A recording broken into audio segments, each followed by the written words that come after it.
Hi guys, this is Hero. How's everyone doing today? How's everybody like chill? I just love KC Ho. So today I have a pretty important video, okay? And that is the spiritual and mental mindset we need to have when running through a Saturn Mahadasha or a Dasha on any level, like Antarpati, Antardashas, whatever. Okay. Obviously, it's gonna be the most important, the higher up dashas we're running, right? So, first thing I want to say, we have there's a certain umbrella of topics or things that fall under conventional spirituality, okay? What do I mean by this? When it comes to conventional spirituality, we tend to put terms in like meditation, karmic awareness, enlightenment, okay? Or in the West, there's also other terms that we use like healing, okay? There's certain things that fall under what's conventionally spiritual, okay? Now, whenever in Vedic astrology, whenever we run a dasha or a period at any level, we tend to coin it as good and bad, or benefic and malefic. Okay. Now, for what most of people would term as a bad or malefic dasha, for all the other planets besides Saturn, if you just in some way, shape, form, or fashion, at some level, if you turn towards conventional spirituality or some area of conventional spirituality, and it's a malefic Dasha period or a bad Dasha period for any other planet besides Saturn, you'll be okay. Okay? I'll give you a few examples. Let's just say you're running a Rahu Dasha, okay? If you just detach from your material expectations of this birth, some level, way, shape, or form, you'll be okay. Okay, which I would say detachment from material things falls under the umbrella of conventional spirituality. Ketu. If you just turn towards, I would say for the most part, conventional spirituality like karmic awareness, your journey to enlightenment, things like this, you'll also be okay. Which I would also say falls under the conventional umbrella of spirituality, okay? Since I always bring up Rahu and Ketu in my examples, especially with Saturn, I'll bring up two other planets examples, right? Let's just say you're running a malefic moon dasha. Let's just say your mind is all over the place and things like this.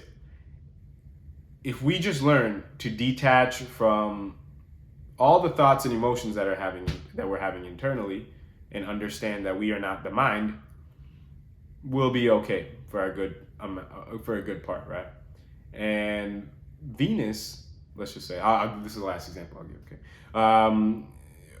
let's just say we're running a malefic Venus dasha. If we understand that everything that happens externally to us, or everything that doesn't happen externally, we can understand that we don't need to identify with any of our external circumstances. Okay. We understand that everything external is just that external. We don't need to identify with it. So I gave some few examples. You can apply a similar example to all the rest of the planets besides Saturn, and you'll come up with something. If you need an example for your own Dasha period, you can just ask me. Okay, or you can feel free to do your own research. Now Saturn is a little bit interesting, okay, because you can't just turn to conventional spirituality and be okay. Okay. Most of the time, okay, Saturn can bring a whole host of mental health issues. Okay, depression, anxiety, you name it.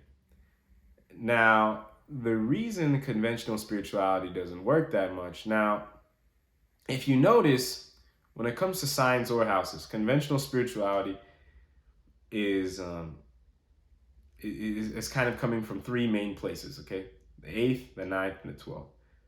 There's the 5th also, but the 5th is a little bit different. The 5th is like more like, I guess you can say like past life awareness kind of, but it's a little bit different than the 8th, 9th, and 12th. Okay, but when we coin as our conventional spirituality, we coin it as the 8th, 9th, and 12th. Okay, now if you notice, between 8th and 9th are together, and between the 9th and the 12th, we have 10th and 11th, which is what? Which is Saturn's sign. Okay, signs. Excuse me. Now, if we just do the things from 8th, 9th, and 12th, like detachment, intuition growth, spiritual and religious learnings, all this kind of stuff. That's great. We need to do that to some extent to kind of activate the energies of 10th and 11th, which is Saturn, because Saturn signs are smashed right in between those.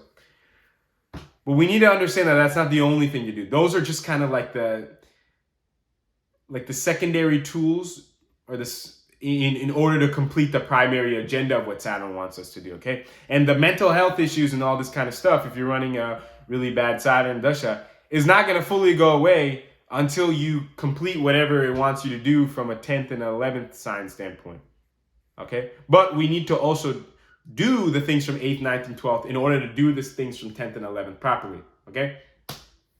I'll expand further from here. So 10th and 11th represents what? At a gist, sign or house level, it represents, let's just say signs, right? So Capricorn and Aquarius, it represents the things we need to do for ourselves, like discipline and stuff. And then it represents the things that we need to do for other people, right? Like Aquarius, okay? The karma we need to fulfill. Now, as you know, Capricorn comes before Aquarius because we need to fix ourselves first before we need to do stuff for ourselves first, the proper things, before we can do things for others, right? But Aquarius is Saturn's main sign because the things for others are more important, okay, from a karmic standpoint. But Capricorn comes before Aquarius because this is necessary in order to complete that. Now, so basically, when it comes to Saturn, we need to basically do things, right? Like, we can't just lounge around and meditate and detach and become aware and, read or whatever and think that it's going to let us go. It's not. It's not. Now, those are important, right? Because like I said, for example, Scorpio and Sagittarius come before Capricorn and Aquarius. So we need to become pretty intuitive and learn from that intuition and develop a proper understanding of things before we can really figure out what we need to do for ourselves, and then obviously as a byproduct for others. Okay, so yeah, sure, meditation and all this stuff, it's great for Saturn. Okay, it's great because but we need to understand that we can't just learn things about like conventional spiritual things, if that makes sense, like crystals, or like just learning about specific astrology details, or just learning about certain spiritual or religious things, right? We have to use those 8th and 9th house energies to figure out, hey, what am I supposed to be doing? And then once you figure that out, the bigger step is, okay, let me go ahead and actually personally do those things. It's not just going to happen. You can't just meditate and keep figuring out what you need to do. Okay, Saturn's going to make sure, bro, we need to do some stuff. Do the right things, okay? Okay, so that's that. So we need to figure out what we need to do. Now, also Saturn, it's not going to take it easy on us, right? As we know, Saturn, it's a pretty harsh period, okay? This is not designed by accident. The reason is it's so harsh and painful that it won't let us do anything that we're not supposed to do karmically. And even when we do figure out what we need to do,